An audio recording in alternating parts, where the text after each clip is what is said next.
Doctor Yunus সরকারের ভিতরেই বিরাট নাটকীয়তা চলছে।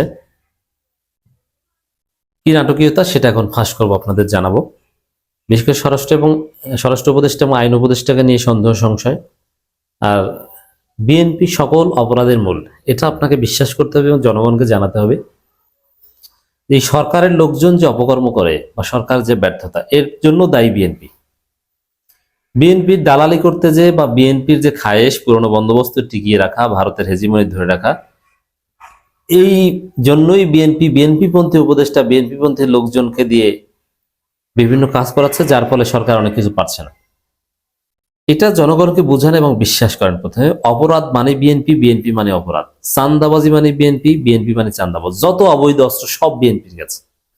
আওয়ামী লীগের লোকজন তো কার্যত পালাতক, দুই একজন থাকলেও ওটা বুঝবেন যে বিএনপি ছত্রছায়া।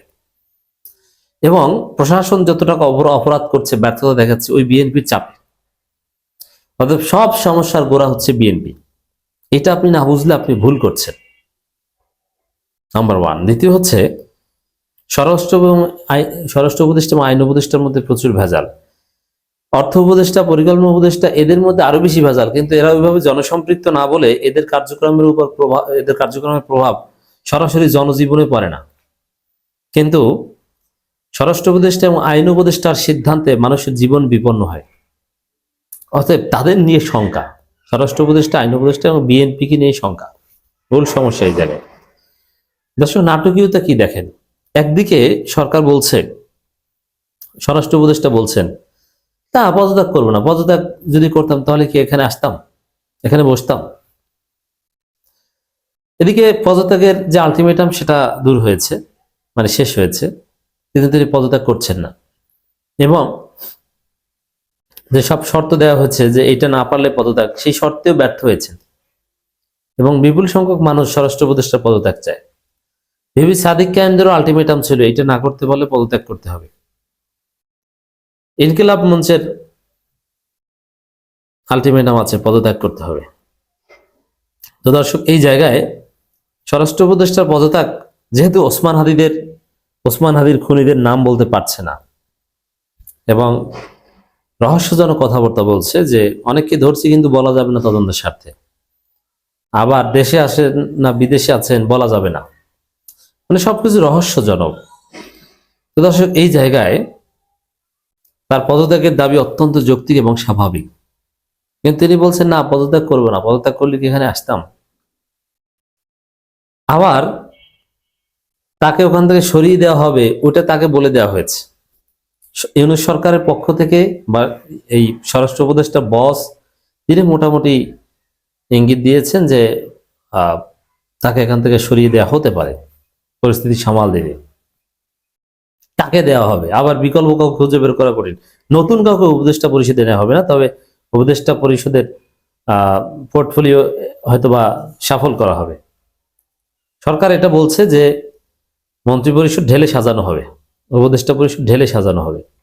তো উপদেষ্টা পরিষদ ঢেলে সাজালে বা সাজানোর প্রশ্ন আসলে স্বাভাবিকভাবে সবার আগে প্রশ্ন আসে যে স্বরাষ্ট্র উপদেষ্টা এখানে থাকতে পারবেন না, বা তিনি যাতে না থাকতে পারেন এই দাবি করাটাই যৌক্তিক। আপনি আলোচনা শুনতে শুনতে হয়তোবা শুনে যাবেন যে অমুককে অমুক জায়গা থেকে চেঞ্জ করা হয়েছে, কিন্তু হঠাৎ করেই সাংবাদিকদের সামনে আসা, আবার ঘোষিত সংবাদ সম্মেলনে সাংবাদিকদের সামনে না আসা,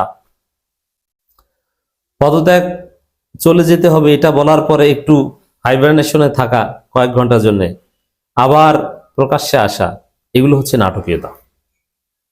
না পারছে জোরালোভাবে আশ্বাস দিতে, না পারছে কোনো জনগণকে স্যাটিসফ্যাক্টরি তথ্য দিতে, না পারছে পদত্যাগ করতে। এর চাইতে বড় নাটকীয়তার কি।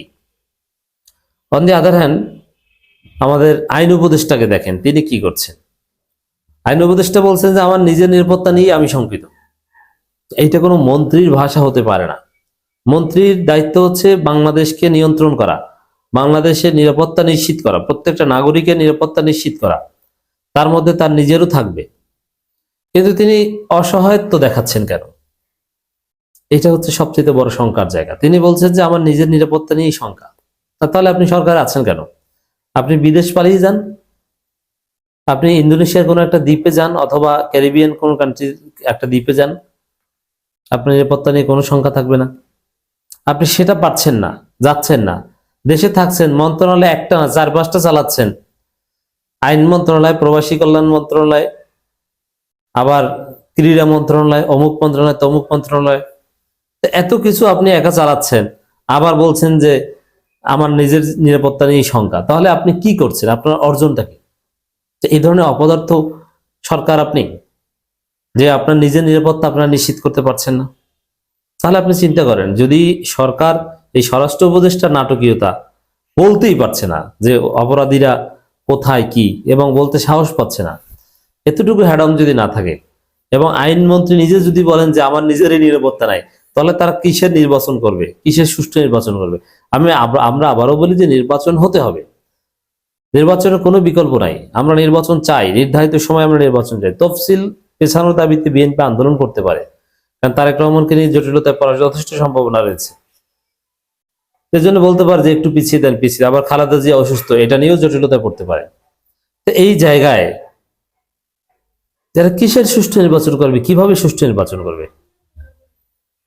তো দর্শক, এগুলো হচ্ছে নাটক, জনগণের সাথে প্রতারণা, জনগণকে ভুলভাল বোঝানো। এবং এটা সরকারের অনেক সফলতা আছে, কিন্তু তার মধ্যে এই কিছু কিছু দিক, আইনমন্ত্রীর বক্তব্য, স্বরাষ্ট্র উপদেষ্টার এই যে কাণ্ড, এগুলো সিভিয়ার নাটকতা, বিরাট নাটকীয়তা, এবং জনগণের সাথে পুতুল খেলার মতো, ভান্ডবাটি খেলার মতো। মানে এটা সিরিয়াস কিছু না। অথচ একজন মন্ত্রী কিছুতে এই কথা বলতে পারেন না। তার দায়িত্বই হচ্ছে অ্যাট এনি কস্ট নিরাপত্তা নিশ্চিত করা, নিরাপত্তার চ্যালেঞ্জগুলো ওভারকাম করা। তার নিরাপত্তার অভাব, তাহলে তো আপনার দায়িত্বই পালন করা উচিত না। আপনার সরকার, আপনারা এটা পারছেন না। পদত্যাগের খবরকে গুজব হিসেবে উড়িয়ে দিলেন স্বরাষ্ট্র উপদেষ্টা। অথচ তার পদত্যাগ বলতে তাকে সরিয়ে দেওয়া হতে পারে, দায়িত্ব অন্য মন্ত্রণালয়ে দায়িত্ব দেওয়া হতে পারে, এইখানে আবার অন্য কাউকে আনতে পারে। কাকে আনবে, কে পারবে? Brigadier general officer Sakhawat Hossain ছিলেন ভালো, তাকে প্রথমেই সরিয়ে দেওয়া হয়েছে, এখন আবার তাকে কি আনা যায়? অবশ্য আনলে হয়তো তিনি অ্যাকশন দেখাতে পারতেন, সাহস আছে। আবার বিএনপি সংশ্লিষ্টতার অভিযোগ আছে, তার ভাই বিএনপি, এটা আবার জামাতের মানতে কষ্ট হতে পারে। নিজের পদত্যাগের খবরকে গুজব বলে উড়িয়ে দিয়েছেন স্বরাষ্ট্র উপদেষ্টা lieutenant general officer Mohammad Jahangir Alam Chowdhury. সাংবাদিকদের এক প্রশ্ন জবাবে তিনি বলেন, পদত্যাগ করলে তো এখানে থাকতাম না।